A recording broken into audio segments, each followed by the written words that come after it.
Hello everyone, welcome to my channel. So guys, आज हम physical chemistry का kinetic salt effect का जो टॉपिक है इसका अपडेट करेंगे। और फिजिकल केमिस्ट्री से रिलेटेड और भी टॉपिक देखने के लिए आप फिजिकल केमिस्ट्री की प्लेलिस्ट चेक कर सकते हैं। और एमएससी के पर्सन सेम के अगर नोट्स आपको परचेस करने हैं तो आप उसके लिए मुझे व्हाट्सएप पे मैसेज कर सकते हैं। डिस्क्रिप्शन में व्हाट्सएप नंबर शेयर कर दूंगी। और चैनल पर नए हैं तो प्लीज़ चैनल को लाइक सब्सक्राइब कर दीजिएगा। ठीक है, मैं इस तरह से ही एमएससी के हिंदी नोट्स आपको प्रोवाइड करते रहती हूँ। तो चलिए वीडियो को स्टार्ट करते हैं। तो सबसे पहले हम इसका इंट्रोडक्शन देखेंगे। ठीक है, काइनेटिक साल्ट इफेक्ट होता क्या है। तो क्या कह रहा है यहाँ पे, काइनेटिक साल्ट इफेक्ट ब्रोनेस्ट एंड बिजेरियम द्वारा दिया गया था। ठीक है, दो वैज्ञानिक थे। ठीक है, कौन कौन से, ब्रोनेस्ट एंड बिजेरियम। तो इनके according the rate of reaction है ionic charge by ions ionic strength of the solution के द्वारा होती है। ठीक है, इसकी और एक डेफिनेशन हम आगे देखते हैं। तो इस फिनोमिना में आयनिक स्ट्रेंथ की स्टडी करते हैं। ठीक है, इसमें ये जो इन्होंने जो काइनेटिक साल्ट इफेक्ट है इसमें किसकी स्टडी की जाती है, आयनिक स्ट्रेंथ की। ठीक है, आपको ये चीज़ ध्यान में रखनी है।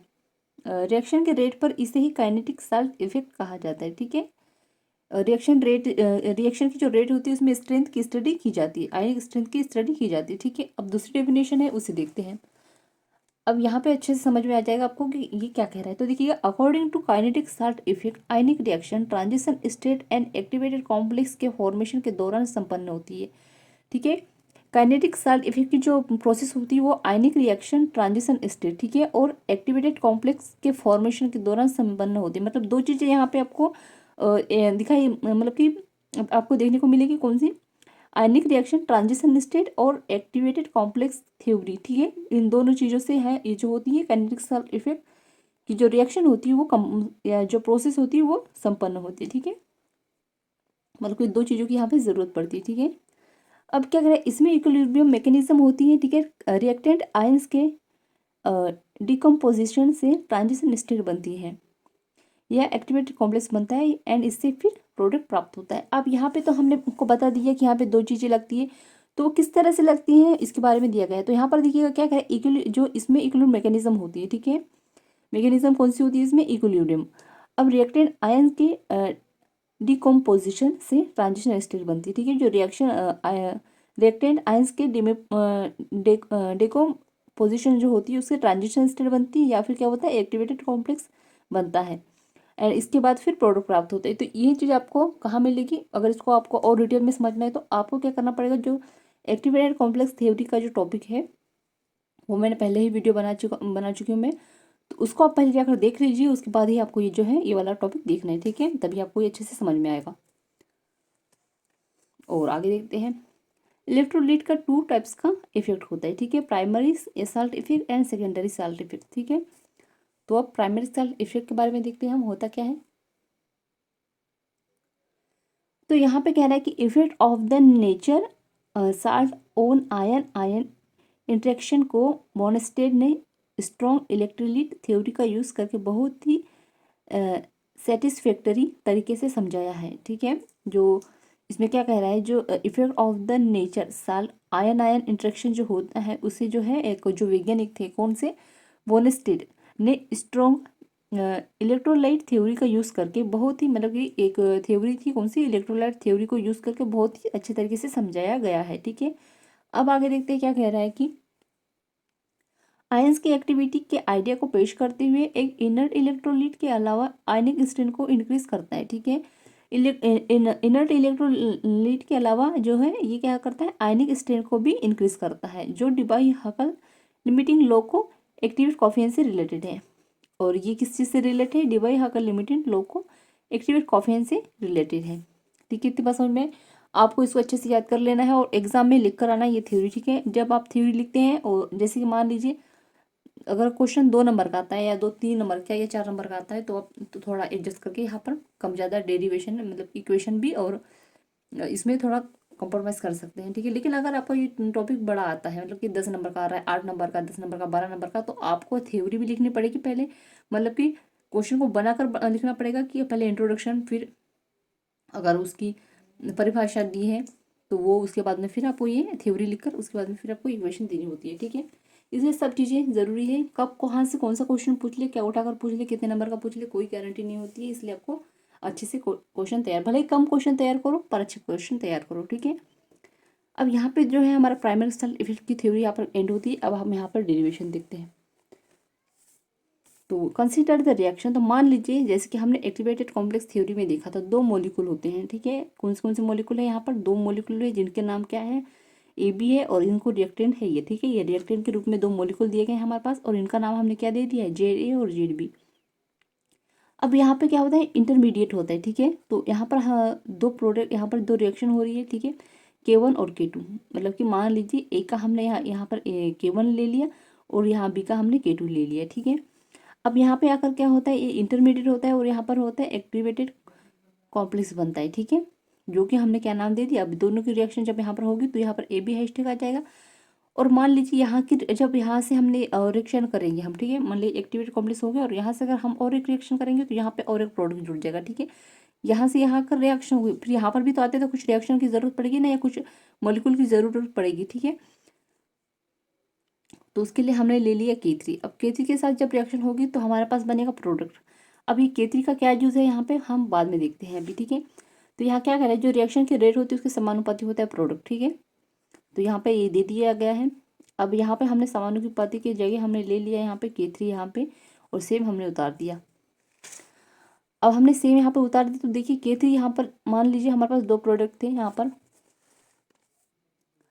और दो प्रोडक्ट के बाद में और हमने और रिएक्शन की तो हम हमारे पास और एक प्रोडक्ट आ गया, तो हमने उसका नाम हमने क्या लिख लिया, ABC, ठीक है।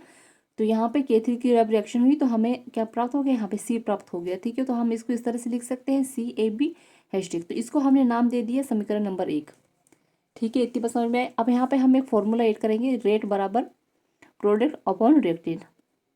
तो इसको ध्यान में रखते हुए हम इसको लिखेंगे। तो यहाँ पे हमने ये क्या है कि कांस्टेंट है, ठीक है, और यहाँ पे जो है कॉन्सेंट्रेशन है, क्या है यहाँ, ये यहाँ पे कॉन्सेंट्रेशन है, ठीक है। अब इसको हम प्रोडक्ट क्या है हमारे पास ए बी है, ठीक है, और यहाँ पे रिएक्टेंट क्या है हमारे पास ए और बी है। तो हमने ये को यहाँ पे ले लिया और यहाँ के अलग जो ए बी है उसको अलग अलग लिख लिया, ठीक है, जो कि रिएक्टेंट है। अब यहाँ पे एक्टिवेटेड कॉम्प्लेक्स देखेंगे तो यहाँ पे हमारे पास क्या होगा, एक्टिवेटेड कॉम्प्लेक्स में यहाँ पर हमारे पास है गामा डॉट सी बराबर, मतलब कि कॉन्सेंट्रेशन ए को हम यहाँ पर बराबर लिखकर हम यहाँ पे गामा डॉट सी लिख सकते हैं, ठीक है। अब आगे देखते हैं। अब इसके अकॉर्डिंग हम यहाँ पर इसको जो ध्यान में रखते हैं, हम इसको इस तरह से हम जो है हमारा प्रोडक्ट है जो हमारे पास वैल्यूज दी हुई है उसको इस तरह से ऐड करनी है। तो यहाँ पर हमने इसको यहाँ पे लिख लिया, और यहाँ पे देखिए गामा बराबर हमने ए बी लिख लिया, और मतलब इसका गुणा ए बी के साथ होगा और प्रोडक्ट के साथ होगा, और इसका भी गुणा प्रोडक्ट के साथ होगा, ठीक है। तो ये सी ए बी लिख लिया हमने और गामा के साथ ए बी लिख लिया, ठीक है। और बीच में जो डॉट है तो यहाँ पर डॉट आ गया, बराबर लिखेंगे, सॉरी अपॉन करेंगे, और फिर देखिएगा गामा का पहले ए के साथ होगा फिर गामा का बी के साथ होगा, ठीक है। फिर सी का ए के साथ होगा फिर सी का बी के साथ, इस तरह से गुणा हो जाएगा आपस में, ठीक है, इन सब का गुणा हो जाएगा। अब उसके बाद में फिर हमने सी ए बी को यहाँ पे ले लिया और बाकी चीज़ें यहाँ पे नोट कर दी हमने पूरी, मतलब इसको उठाकर हमने यहाँ पे ले लिया, और ये सारी चीज़ें जो है यहाँ से इतनी इनको हमने यहाँ पे ऐड कर दिया और उसको नाम दे दिया हमने समीकरण नंबर 2, ठीक है। इतनी बात समझ में आई। अब आगे देखते हैं। अब यहाँ पे देखिएगा क्या कह रहा है कि यहाँ पे समीकरण नंबर 2 में समीकरण में एक ही वैल्यू जब पुट करेंगे तो देखिएगा यहाँ पे हमने K3 यहाँ पे ले लिया, और हमारे पास K3 के बराबर हम क्या लिख सकते हैं, K3 के हैशटैग के बराबर हम लिख सकते हैं K नोट, ठीक है। तो हमने यहाँ पर ये समीकरण नंबर 2 में समीकरण 1 की वैल्यू यहाँ पे ऐड कर दी, तो ये हमें एक प्राप्त हो गया। अब हम इसको K3 KH के बराबर हम क्या लिख सकते हैं, K नोट लिख सकते हैं। तो देखिएगा यहाँ से हमने सेम लिख लिया, और इसके बदले में हम क्या लिख सकते हैं, ये लिख सकते हैं, ठीक है, और सेम ये लिख लिया, ठीक है। मतलब कि ये अलग अलग चीज़ें हैं। तो गामा ए को यहाँ पे, गामा बी को यहाँ पे, और सी ए को और सी बी को यहाँ पे हमने ले लिया और नीचे सेम उतार दिया। अब हमारे पास क्या है, इसको हमने नाम दे दिया समीकरण नंबर 3। अब हम इसको इसके बदले में जब इतनी सारी जो वैल्यूज है इसके बदले में हम क्या लिख सकते हैं, के आर लिख सकते हैं। तो रेट बराबर हमने ले लिया, और इतनी सारी चीज़ें मतलब कितनी, ये सारी चीज़ें ना लिखकर हम इतनी सारी चीज़ें ना लिखकर हम क्या लिख सकते हैं, इसके बदले में के आर लिख सकते हैं। तो के आर लिख लिया हमने, सॉरी के गामा, ये गामा की तरह ही है, तो ये के गामा हमने यहाँ पे ले लिया, और इसके बदले में हमने क्या ले लिया यहाँ पे सी ए और सी बी जो बच गया था हमारे पास, जिसकी जो वैल्यूज़ बच गई थी सी ए और सी बी की, तो तो इसको हमने यहाँ पे ऐड कर दिया और इसको नाम दे दिया हमने समीकरण नंबर 4। अब वन बर्थ साइड लॉग के बारे में देखेंगे तो यहाँ पे देखिएगा हमने इन सब चीज़ों को मतलब जो भी चीज़ें हैं हमारे पास उसको हम एक लाइन से पूरी ऐड कर देंगे। ठीक है, तो हमारे पास क्या है, हमने log के आर को हमने बराबर करते हुए log के naught plus log gamma A plus gamma B और ये log गामा ए बी। ठीक है, इस सब चीज़ों को हमने यहाँ पर ऐड कर दिया और इसको नाम दे दिया हमने समीकरण नंबर 5। अब क्या कह रहे हैं, this equation solved by Debye Huckel equation. तो यहाँ पे ध्यान दीजिएगा, यहाँ पर जो है log gamma A log gamma B log gamma A B सबकी वैल्यूज यहाँ पे ऐड की गई है। ठीक है, सबकी यहाँ पे वैल्यू हमने लिख ली है, तो आपको इसको अच्छे से याद कर लेना है। ठीक है, और क्वेश्चन अगर आप लिखेंगे तो इसमें आपको हेल्प होगी। ठीक है, जब इक्वेशन कंप्लीट कर रहे हैं मैं आपको ये चीज़ें याद करने के लिए हेल्प रहेगी। ठीक है, या इक्वेशन लिखने के लिए। अब क्या कह रहे हैं, इन सारी वैल्यूज़ को हमें कहाँ ऐड करनी है, समीकरण नंबर 5 में। तो इन सब वैल्यू को हम समीकरण नंबर 5 में ऐड करेंगे तो वो देखिएगा किस तरह से। तो देखिए, मान लीजिए मैं आपको इस तरीके से समझाने की कोशिश करती हूँ। ठीक है, तो मान लीजिए log के आर हमने यहाँ पे लिख लिया। ठीक है, बराबर हमने यहाँ पे ऐड कर दिया और log के नोट को हमने यहाँ पे ऐड कर दिया सेम जैसे कि वैसे, मतलब इन सब चारों चीज़ों को इस सब चारों चीज़ों को हमने यहाँ पे ऐड कर दिया। ठीक है, अब यहाँ पर प्लस का है तो यहाँ इधर आके हमारे पास माइनस हो जाएगा। अब log गामा ए की जो वैल्यू है उसको हमने यहाँ पे लिख लिया। ठीक है, उसके बाद में फिर प्लस है तो हमने यहाँ पर आकर माइनस कर दिया। ठीक है, और फिर log गामा बी की वैल्यू को हम यहाँ पर ऐड कर देंगे। ठीक है, इतनी बात समझ में आई। और log गामा ए बी की जो वैल्यू है, ठीक है, उसको हमने यहाँ पे पुट कर दी। ठीक है, तो इसको नाम दे दिया हमने समीकरण नंबर 6। ठीक है, अब देखिए log के गामा बराबर इसको हमने यहाँ पर ले लिया और यहाँ पे हम एक चीज़ देखिएगा, आपको याद होगा, हम शायद 10th से हम पढ़ रहे हैं ए प्लस कोष्टक में ए प्लस बी स्क्वायर बराबर A square plus B square plus 2ab। ठीक है, ये वाला जो है फॉर्मूला आपको हमेशा याद, अभी भी याद होगा, तो उसको हमको इस पे अप्लाई करना है। ठीक है, तो यहाँ पे देखिएगा हमने ये सारे जो तीनों की वैल्यू थी किसकी, log गामा ए की, log गामा बी की और log गामा ए बी की, तो इसको हमने यहाँ पे ले लिया और इसको इसके अकॉर्डिंग हमने यहाँ पे ले लिया। ठीक है, मतलब कि ए प्लस बी, तो इसकी वैल्यू हमने स्क्वायर पे ले लिया यहाँ पे। ठीक है, यहाँ पे स्क्वायर ये 2 है। ठीक है, ये 2 के जेड के जैसे दिख रहा है लेकिन ये 2 है और फिर हमने जेड ए और जेड बी और इस तरह से हमने ये वैल्यू को लिख लिया यहाँ पे। ठीक है, अब यहाँ पे देखिएगा,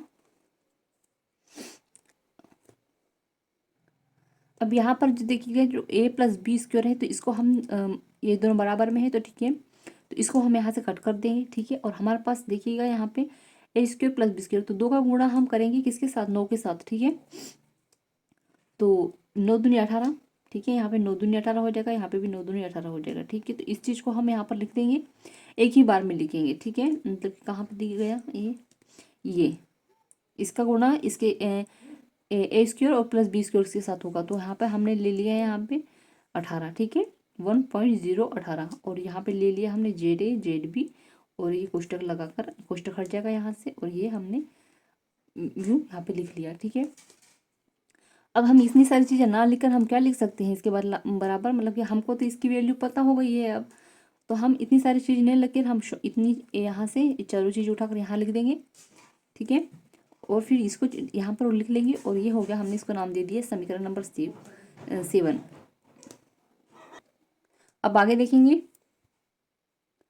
अब हमको क्या है, log के गामा की वैल्यू हमको पता चल गई है। अब हमको एक जो है फॉर्मूला हमको यहाँ पे लिखना है, वो क्या है, लेमडा बराबर mx प्लस सी।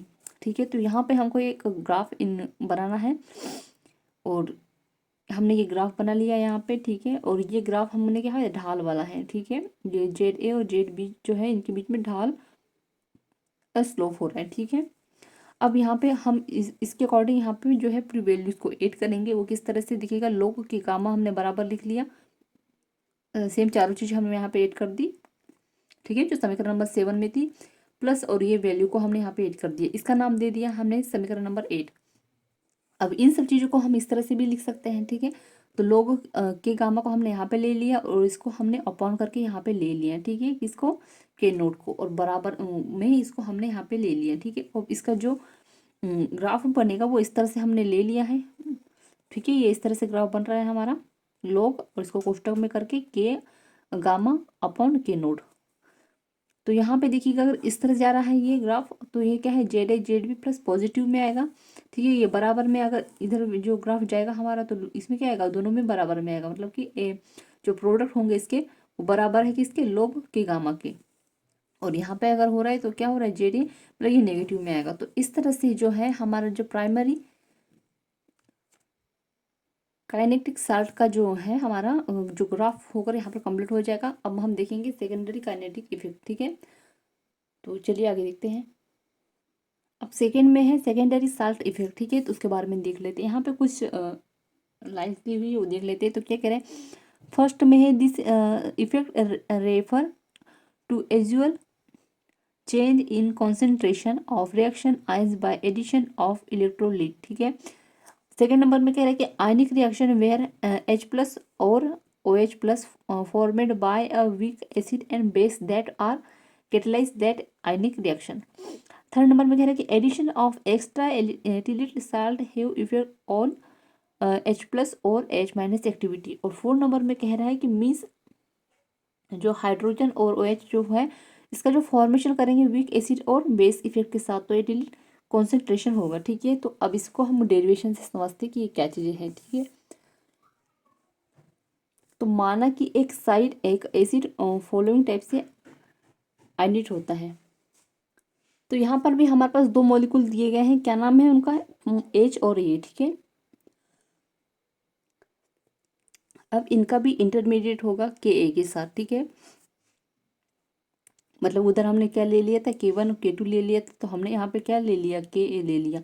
अब इनका होगा क्या होगा, मतलब कि हाइड्रोजन और OH के साथ होगा। ठीक है, तो ये देखिएगा मतलब एसिड बेस के साथ होगा। ठीक है, तो यहाँ पे क्या है हमारे पास, यहाँ ये एसिड है, यहाँ पर एसिड और बेस के साथ रिएक्शन होगी। तो देखिएगा यहाँ पे हमारे पास एसिड और बेस यहाँ पे हमको प्लस और माइनस में दिखना है। ठीक है, अब यहाँ पे देखिएगा के हमको यहाँ पर ले लेना है, और यहाँ पर देखिएगा जो हमने के ए को हमने और ए के साथ हमको H प्लस और ए यहाँ पर मतलब कि मान लीजिए इसके साथ हमको गुणा हो जाएगा। तो देखिए AH प्लस और ए माइनस। ठीक है, और इसके बदले में हम क्या लिख लेंगे, यहाँ पे दोनों का AH लिख लेंगे, फिर बराबर करेंगे और इनको सबके साथ गुणा हो जाएगा। तो किस तरह से होगा देखिए, तो यहाँ पे CH plus VH plus Ca minus Va minus upon CHA dot VHA। अब ये CHA और VHA क्या है, अब हम आगे देखते हैं। ठीक है, तो यहाँ पर देखिएगा मान लीजिए के जब किसी रिएक्शन के साथ हो, तो यहाँ पे और एक प्रोडक्ट, मतलब मान लीजिए हमारे पास ये प्रोडक्ट है, और फिर अगर किसी के साथ और रिएक्शन होगी तो इसमें क्या हो जाएगा, एक चीज़ और जुड़ जाती है। ठीक है, तो अब CH प्लस के साथ जब हम रिएक्शन करेंगे तो बराबर में लिखेंगे, और यहाँ पे KCHA अपॉन Ca माइनस और VHA और VH प्लस और VA माइनस हो जाएगा। ठीक है, अब यहाँ पे CH प्लस बराबर के लिखेंगे, और VHA upon VH plus VA minus होगा बराबर यहाँ पर VHA VH प्लस और VA माइनस हो जाएगा। ठीक है, दोनों का यहाँ पे अलग अलग गुणा हो जाएगा। ठीक है, इतनी बात कह रहा है। अब आगे देखते हैं।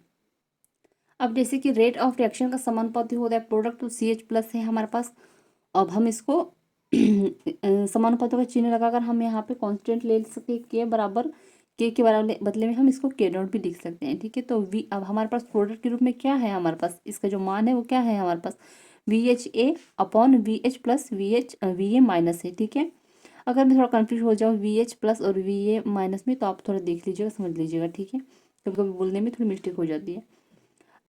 अब यहाँ लॉग लेने पर हम, ठीक है, इस सारी चीज़ों को हम यहाँ पे अच्छे से ऐड कर देंगे। ठीक है, तो IN के बराबर IN के नोट हमने यहाँ पे ले लिया। ठीक है, यहाँ IN जोड़ देंगे इन दोनों चीज़ों में, तो ये इस तरह से हमारे पास आ जाएगा। और ये सब चीज़ें जो है मतलब कि IN VHA को हमने यहाँ पे इसको IN के साथ हमने इसको ऐड कर दिया, और माइनस में कर दिया हमने IN VH प्लस और IN VH माइनस, इसको नाम दे दिया हमने समीकरण नंबर 3। अब जैसे कि हमने पढ़ा था डिबाई हाकल लिमिटेशन लॉ से, तो यहाँ पे आई एन वी प्लस क्या है, यहाँ पर प्लस माइनस में है बराबर ए जेड ए और जेड बी। इसके बदले में हम आई ले सकते हैं, ठीक है। ये कहाँ से आया था हमारे पास, लॉग लेने पर हमें यहाँ पे आ गया था। अब यहाँ पे I N V H A हमने ले लिया यहाँ पे। तो यहाँ पे ध्यान दीजिएगा, यहाँ का एक उठाकर हमने यहाँ पे ले लिया, ठीक है। और ये सब सारी चीज़ें जो है यहाँ से, तो हमने देखिएगा यहाँ पे इतनी सारी चीज़ों को न लिखकर हम इसके बदले में एक लिख सकते हैं और यहाँ पे प्लस करके एच स्क्वायर कर देंगे, ठीक है। और इसमें जो है हम ये करनी करके हम यहाँ पे आई लिख देंगे, ठीक है। अब आई की वैल्यू हमें पता ही नहीं है कि क्या है, ठीक है। तो अब इसको हम किस तरह से लिख सकते हैं, तो I N V H plus ले लिया हमने, माइनस ए ले लिया, ठीक है। और इसके बदले में हम यहाँ पे इसको सब चीज़ों को हम ऐड कर देंगे और यहाँ पे आई को इस तरह से ऐड कर देंगे, ठीक है। तो अब यहाँ से ए आई को हमने उठाकर इधर साइड में ला लिया, ठीक है। अब हमारे पास देखिए यहाँ पे क्या है, अब ये हमारे पास हमने प्लस का निकाला था, अब हमको माइनस का निकालना है। तो ये सब चीज़ें हमने यहाँ ऐड कर दी फिर से, और यहाँ पे प्लस में था तो हमने इसको माइनस में ले लिया फिर, और इसमें हमको यहाँ पे ए आई में यहाँ पर हमको मान मिल गया, ठीक है। पहले एच का निकालना था तो यहाँ पे +1, अब माइनस का निकालेंगे तो -1, ठीक है। इस तरह से हमें क्या मिल गया, हमें आई ए म्यू ए और आई इस तरह से हमें हो गया। अब देखिए पुट द वैल्यू, अब इन सब वैल्यू को हमें कहाँ पुट करनी है, समीकरण नंबर 3 में हमको इसको समीकरण 3 में इस वैल्यू को हमको पुट करनी है। तो देखिएगा आई एन के हमने ले लिया, आई एन के नोट ले लिया हमने यहाँ पे, ठीक है। और प्लस में हमारे पास इसकी वैल्यू क्या है, हमारे पास 0 है, 0 माइनस है हमारे पास, ठीक है। I N V H V की वैल्यू, इसकी वैल्यू का हमारे पास क्या है, 0 है, ठीक है। अब क्या कह रहा है कि I N V H plus की वैल्यू क्या है, हमारे पास ये है, ठीक है। और इसकी जो वैल्यू क्या है हमारे पास ये है, ठीक है। ये बात समझ में आए ना, इनकी वैल्यू को हमको यहाँ समीकरण 3 की वैल्यू को, तो इसको हमने यहाँ पे ऐड कर दिया सबको, ठीक है। और प्लस में यहाँ पे अब वी एच की वैल्यू यहाँ पे दी गई है तो 0। अब I N V H plus की वैल्यू हमारे पास क्या है, आई एन वी एच की वैल्यू हमारे पास ये है, और I N V A minus की वैल्यू क्या है हमारे पास, ये दी गई है, ठीक है। तो हमने इसको लिख लिया। अब हम इसके बदले में लिख सकते हैं आई एन के नॉट प्लस, और इस सब चीज़ों, इस 0 का कोई मतलब नहीं था तो इसको 0 को हमने हटा दिया और इस दोनों को हमने यहाँ पे ऐड कर दिया। अब यहाँ पे आई एन के नॉट प्लस, और इन दोनों वैल्यू को हमने यहाँ पे ऐड कर दिया। अब आई एन के बराबर आई एन के नॉट, इसको हमने यहाँ पे ले लिया और इसको हमने यहाँ पे, और इन दोनों को ना लिखकर, ठीक है, मतलब दो बार बार ना लिखकर हम इसको शॉर्ट में लिख लेंगे। तो 2 ये लिख सकते हैं, जब दो उनको नहीं लिखना है तो 2 ये लिख लिया हमने, और यहाँ पे आई ले लिया, तो हमने समीकरण नंबर 4 आ गया हमारे पास, ठीक है। अब आई एन के ले लिया हमने यहाँ पे, और आई एन के नोट प्लस यहाँ पे 2 का गुणा होगा जो हमारे पास वैल्यूज दी हुई थी, ठीक है, 2.5 नॉट 509, और इसको हमने आई पे, ठीक है, ये आई की वैल्यू आ गई थी ए की। तो यहाँ पे अब इनका जब गुणा होगा 2 के साथ तो हमें क्या मिल जाएगा, यहाँ पे जब 2 के साथ गुणा होगा तो हमें मिल जाएगा यहाँ पे 1.018, ठीक है। और ये आई, अब इन क्या है, के अपॉन के नोट बराबर हमारे पास इसकी जो वैल्यू क्या मिल गई है, हमें इतनी मिल गई है। अब इक्वेशन 5 इस सेकेंडरी काइनेटिक साल्ट को हमें यहाँ पे ग्राफ देकर ऐड करना है, ठीक है, कि आई एन के बराबर, और ये हमने यहाँ पे ग्राफ ले लिया, ठीक है। तो यहाँ पे जो है हमारा टॉपिक एंड होता है। सो आई होप आपको ये नोट्स जरूर पसंद आए हो, और अगर वीडियो पसंद आया हो तो प्लीज़ चैनल को लाइक सब्सक्राइब कर दीजिएगा, साथ ही बेल आइकन प्रेस कर दीजिएगा। कमेंट में ज़रूर बताइएगा आपको ये नोट्स कैसे लगे, और अगर कोई टॉपिक चाहिए हो तो उसके लिए भी आप मुझे कमेंट में कर सकते हैं। और एमएससी वर्ड से अपने नोट्स अगर आपको परचेस करने हैं तो उसके लिए आप मुझे व्हाट्सएप में मैसेज कर दीजिएगा, डिस्क्रिप्शन में व्हाट्सएप नंबर शेयर कर दूँगी। और प्लेलिस्ट जरूर चेक कीजिएगा आप, ठीक है। अगर आपको कोई टॉपिक नहीं मिल रहा है तो आप प्लेलिस्ट चेक कर सकते हैं, ठीक है। वहाँ पे आपको सारे ही फिजिकल केमिस्ट्री से के वीडियोस चाहिए तो वो मिल जाएंगे, इनऑर्गेनिक के मिल जाएंगे, ऑर्गेनिक के, स्पेक्ट्रोस्कोपी के, सारे के वीडियो आप मिल जाएंगे, ठीक है। So thank you.